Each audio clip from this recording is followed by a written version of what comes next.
Locked On Podcast Network presents Locked On Sports Today. We give you exactly what to expect from the beginning of the NFL draft. Also, the Heat and Hawks are familiar foes, and the Jets look to begin a run to Lord Stanley's Cup. I'm Peter Bukowski, starting your day with the can't-miss stories and biggest debates in sports. You're Locked On Sports Today. Searching all major sports. Found. Let's start with the biggest story. The experts at Locked On NFL got together to do our official mock draft for 2025, and they predicted the top 4 picks will go as follows. The Tennessee Titans are on the clock with the pick number 1 in this Locked On NFL mock draft special. Tyler Rowan, the host of Locked On Titans there, waiting to make this pick. And with a lack of some blue chip talent, and, I think there are a couple of blue chip guys in this draft. Obviously, Cam Ward is presumed to be the selection. What do you guys think about Cam Ward as a quarterback prospect? Is he good enough as a quarterback prospect, what he could be for you and the Tennessee Titans, to pass up on, say, an Abdul Carter or a Travis Hunter? Even if there's fewer blue chippers this year, there are still some blue chippers. Keith, Dame, do you guys have any really strong opinions on Cam Ward potentially being a pick here at number 1? Yeah, I'll go. I'll say take them. Titans, everything has a line, right? You need a quarterback. You're picking at number 1. You didn't have to trade away a bunch of draft capital, right? You earned the number 1 overall pick by being really bad last year. You need a quarterback. Take Cam Ward. I think he's Caleb Williams light. And what I mean is that when you watch the pocket mobility, his ability to escape, he holds on the football from time to time, but he has an electric arm, what we've seen in the pro day, right? So I think he can make all of the throws on the field. So you hand him over, you're the GM, you make the selection, you hand him over to the head coach. The head coach has worked with Joe Burrow, right? So you like that situation, and I think Cam Ward is definitely the pick for the Tennessee Titans. I would make the pick if I was the GM. Same. I'm of that same mindset. You have to change the guard at quarterback, right? Because if you run it back, you take Abdul, you take Travis Hunter. What is the wins over expectation? How does that shift? I don't think it shifts much if you still got Will Levis under center and he doesn't fit this scheme. Me and Keith said that when Coach Callahan was hired on the pod, we was like, yeah, I don't think Will Levis fits the offense that he runs. He's more of a big-time shot taker, and playmaker, where they're spreading the ball out, spreading the defense horizontally. I think you go with Cam Ward, and he's a type of coachable guy that can come into this scheme with Coach Callahan, learn from him, learn how he wants this offense ran. And I think Coach Callahan is the type of coach that would tell him, everything's not going to be on you. This is not Florida, Washington State, or Incarnate Word. You don't have to be our Superman. We got some guys that can help you. Keith, I don't know. Caleb Williams light. Caleb Williams heavy to me. Cam Ward's a little thick out there. We are underway. The pick is in. Tyler Rowland standing by, the host of Locked On Titans, to make the pick at number 1 in the 2025 Locked On NFL Mock Draft Special. With the first selection in the 2025 Locked On NFL Mock Draft, the Tennessee Titans select Cam Ward, quarterback, University of Miami. There are 2 paths to go here. Either stick and pick and take your quarterback of the future, or trade down and collect more picks. 2 things happened here. Trade that made sense never materialized, and Cam Ward proved throughout the process he is good enough and worthy to be the number 1 overall selection. Now, a team that desperately needs an influx of life gets a quarterback that not only can help them on the field, but can help the Tennessee Titans off the field to have some energy and have some aura back to the franchise. Now you get a quarterback that is good enough to play from within the pocket and is precise enough and has the velocity to make all the throws, but also a quarterback that gives you the dynamic creativity that you need to be successful at the highest levels of the NFL. The Tennessee Titans get their franchise quarterback, and while there are a ton of needs still on the roster, they solidify the most important position in sports with a guy who went all the way from a 0-star recruit who no one wanted to a Heisman candidate and the number 1 pick in the NFL draft. It's time. Cam Ward is a Tennessee Titan. There we go. It's Cam Ward. The Incarnate Word, going to the West Coast, elevating, going back to the East Coast, going to Miami, elevating. That's what it's all about, Matt. And Matt, I know aside from being the co-host of the Peacock and Williamson NFL show, everybody make sure you subscribe. You also cover the Pittsburgh Steelers on the day-to-day, and I know the Steelers are a team that's looking at quarterbacks. You've done a lot of work at quarterbacks, and if I'm not mistaken, I do talk football with you every single day, Matt. You've kind of gotten higher and higher and are a believer in Cam Ward. Absolutely. My grades, not what they did as rookies, but I would have had the top 3 picks from last year ahead of Ward. I was very high on all those guys, but he'd be next. I mean, I had him ahead of McCarthy and Penix and those guys. And I think he is a franchise quarterback prospect. I don't think this is a manufactured thing because of need at all. There's a lot of draft classes. He'd go first overall. There's a lot to work with here. It's a slam dunk pick. You can catch all of the Ultimate Mock Draft Special on the Locked On NFL channel on YouTube or on your favorite podcast app. You are Locked On Sports Today. Coming up, the Heat and Hawks winner-take-all game will look a lot like their final regular season battle. Before we get to why Aaron Rodgers is taking his time with his future. Did you know your Fire TV is also an Xbox? Turn any TV into your gaming and entertainment hub with Fire TV Stick 4K devices. No console required. Just grab your paired controller, subscribe, or sign into Xbox Game Pass Ultimate with EA Play included, and you're ready to play. Dive into hundreds of premium titles from EA Sports College Football 25 to Call of Duty Black Ops 6 and Avowed as easily as you stream your favorite shows. It's gaming made simple, and it's all on your Fire TV. Play high-quality Xbox games at a fraction of the cost of a console. Already have a console? A Fire TV Stick 4K device is more affordable and easier to travel with, allowing you to take you or your kids' games wherever you plug in. Head to Amazon.com/Fire TV Locked On to get started. Xbox Game Pass Ultimate subscription and compatible controller required. Available on select devices, including Fire TV Stick 4K, 2nd Gen, Fire TV Stick 4K Max, 1st and 2nd Gen, and Fire TV Cube, 3rd Gen. Four-time NFL MVP Aaron Rodgers is still undecided on his future, and he didn't rule out the possibility of retiring as he spoke publicly Thursday afternoon for the first time since being released by the New York Jets last month. Speaking on the Pat McAfee Show, Rodgers said, quote, "I told every single one of the teams I talked to, it ain't about the money. I'll play for $10 million. I don't care. I never once said I need a multi-year deal, 30, 40 million. That's absolute bull. I said I'll play for 10, whatever." A free agent for the first time in his career, Rodgers confirmed he had conversations with the Minnesota Vikings, New York Giants, and Pittsburgh Steelers and didn't rule out retiring. On the diamond, the Mets took care of the Cardinals.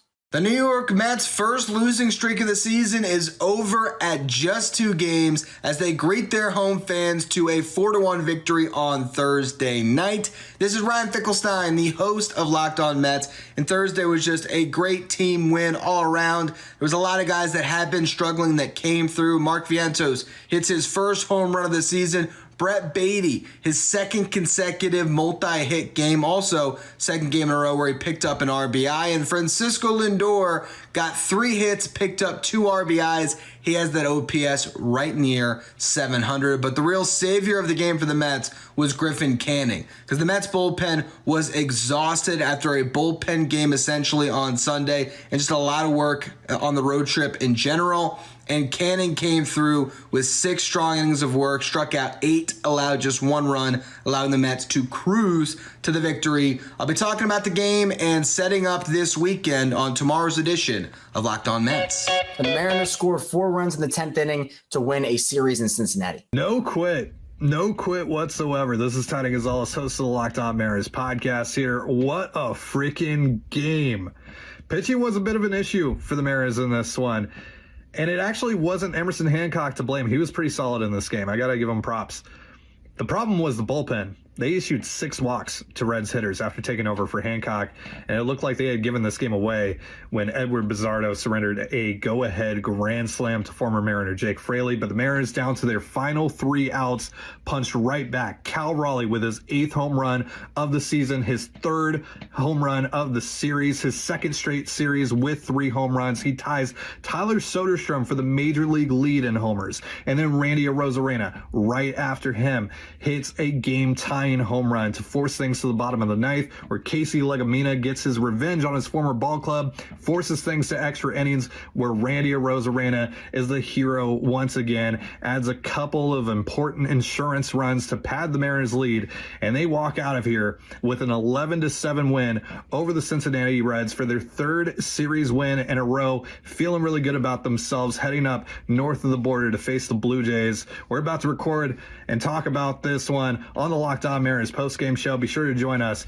Catch you then.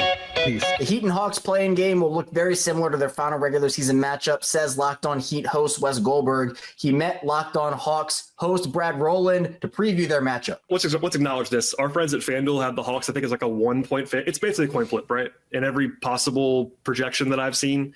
1 point favorite in Atlanta. Yeah. Yeah, which means like a slight tinge to Miami and team quality, and that's maybe marginally outweighed by the home court. Anyway, coin flip game. I'm going to pick the Hawks, not with an outrageous amount of confidence, but like a 60-40 level confidence, 55-45 level confidence, something like that. I'll say, to keep it to where these teams have been this year with shot making, and by the way, both teams have shot well against each other this year overall in the 4 matchups.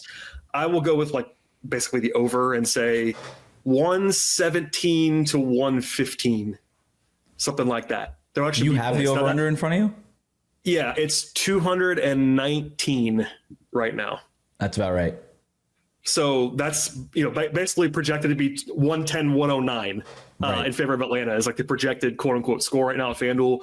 I'll go a little bit over that on both sides. Close game. I'm picking, like I said, 2-point margin, coin flip kind of game. The other thing one thing that will happen in the game. Okay. I think Trae Young has a good game, which is not usually a bold prediction, but against Miami, it actually is kind of more bold than it might seem because he doesn't really have great games. The infamous playoff series that you and I both covered a few years ago, where Trae had the worst week of his career, basically, against Miami. And I think, hilariously, because I think Trae gets too much heat now, and that was not an intentional pun, too much negative attention in some corners. He didn't get enough for that series. I thought he was awful in that series. It was actually undercovered, if anything else. Anyway, I think he has a good game, and that's part of the reason why the Hawks win. But it's not going to be comfortable. That's my other maybe sneaky one. Is like this is a single-digit game either way. It's not a bold prediction, but I'll be surprised if it's just lopsided on either side. I agree with you there. I think this is going to be a really close game. You've got two teams with a lot of pride here, and I think everybody knows that Miami is prideful because it's sort of their whole thing. They paint it on the court and all that. Atlanta is very prideful. Quinn Snyder is going to have his team way more prepared than I think, frankly, Billy Donovan had his Chicago Bulls prepared for that game. So we know Quinn Snyder's going to have his team prepared. We know Trae Young really kind of relishes these moments, and even just it was self-created, the getting ejected and everything. Yeah. But then the piling on afterwards is bulletin material for Trae Young. So maybe he galaxy brained his way into bulletin board material. Like, congrats to Trae Young. But he did it, and he's going to be using that as motivation. We know what Trae Young can do when he's, paints himself as sort of a villain, right? Like that's sort of, he loves being the heel, even though he's doing it kind of, maybe he'd be better off if this game was played in Miami. I don't know. But I think all those things are true. I'm going to take Miami. I love the spread there. That's really interesting to me. I think they win. And in terms of, I think Tyler Hero has another good game. I think Trae Young has another good game. Frankly, I think this game ends up looking a lot like the last game that these teams played.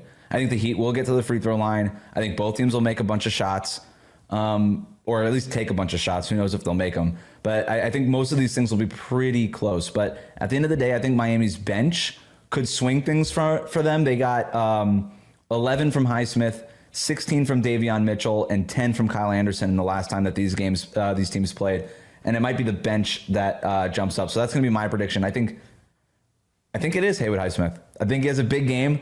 I think he hits a couple of threes, maybe hits a runner, a hook shot, some of these other things that it feels like when he hits a couple of these shots in the paint, it just swings everything for Miami. Like all of a sudden Miami's offense is clicking, and that could be the X factor in this game. So that's my prediction. Haywood Highsmith, double-digit points, Miami Heat win.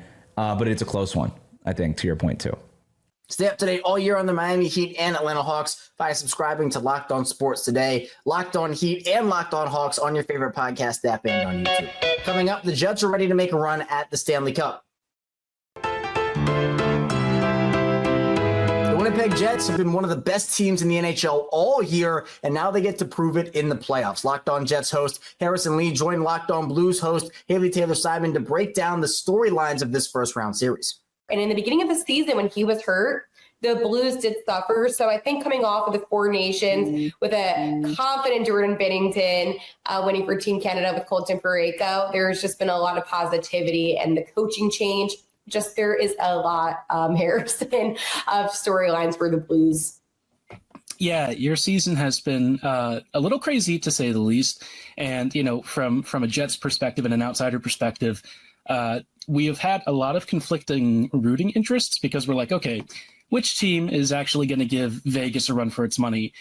Winnipeg right now is apparently getting the gauntlet of the Revenge Tour playoffs most likely route if the Jets were to advance. So starting it off with the Blues feels somewhat poetic, I guess. But obviously, you know, watching the top line for St. Louis the past couple of weeks has been, both fun and a little scary if you're a Jets fan. But I guess from Winnipeg's perspective, you know, the series really feels like really it is the first stage of the so-called Revenge Tour. You know, the Jets the past few years, we have a nice one and done sort of pattern of winning one playoff game and then losing 4 straight. So maybe this year they'll finally change that. I do feel like I'm more confident in this team. In previous years, you know, a lot of what was said about the Jets was, oh, it's the fraud squad and, you know, they're not that great. And unfortunately, I agreed with them. You know, I saw the red flags and I'm like, yeah, this team's not really built for the playoffs. Last year, I don't think I was expecting it to be as bad as it was, but I was like, yeah, you know, playoff Colorado is going to show up. It's probably not going to be that great for Winnipeg. People were like, well, they thrashed them like 7-0 right before the end of the year. And I'm like, it's the last game of the season. Like, the Avs are the Avs, right? Like, no one's taking it that seriously. Well, I guess the Jets did, and then they kind of found out a little bit of humble pie. But this year, I feel like the team is really committed. They're really bought in. And I'm interested to see how they respond. Obviously, they're dealing with right now a minor injury crisis. And so St. Louis has been, you know, so hot recently. And then finally, you know, the win streak comes to an end, you know, against the Jets. Do you feel like that's going to be something that maybe kind of sticks in St. Louis's craw starting the series off, or do you think that they're ready to hit the ground running and they are just, you know, at this point just waiting for the playoffs to really kick off? That's a good question, because I think a lot of people assume that what happens at the end of the regular season kind of transpires into playoff hockey. But the way that I look at playoff hockey, it's a whole new season in a sense. The intensity is there. And I feel like these players, they do a really good job of blocking out maybe some of the mishaps that have already happened. But I actually have to say, and I said this on yesterday's episode of Locked On Blues, I'm happy the Blues went into that little bit of a slump. They had a 3-game winless streak prior to their win against Utah. I'm happy that they got that out of the way after their winning streak, because for me, if the Blues won out, right, and let's go say they didn't lose and they had this incredible 16-game winning streak, I would be happy about that, but I'd be even more nervous, I think, heading into this, just because inevitably the team would have to lose at some point. Luka Doncic wants to go one-on-one with Rudy Gobert when the Lakers and Wolves play in the playoffs. Doncic is aware that Gobert will rotate to him in pick-and-roll situations, and Lakers coach J.J. Redick sees the fire. Quote, he thinks that there is not a person in the world that can guard him, Redick said. We will see. If you're catching this episode after hearing your favorite Locked On show, make sure to subscribe to Locked On Sports Today on YouTube or wherever you get your podcast so you never miss an episode. Also, if you're a new subscriber to Locked On Sports Today, we are here for you with the biggest stories in sports every day. Coming up, where will Shedeur Sanders land in the draft? So at least until tomorrow, stay Locked On Sports Today. Locked On Podcast Network presents Locked On Sports Today. For more episodes of Locked On Sports Today, go to our video on demand. Click on Sports at the top of your screen. There, you'll find past episodes of Locked On Sports Today, plus other Locked On shows on demand.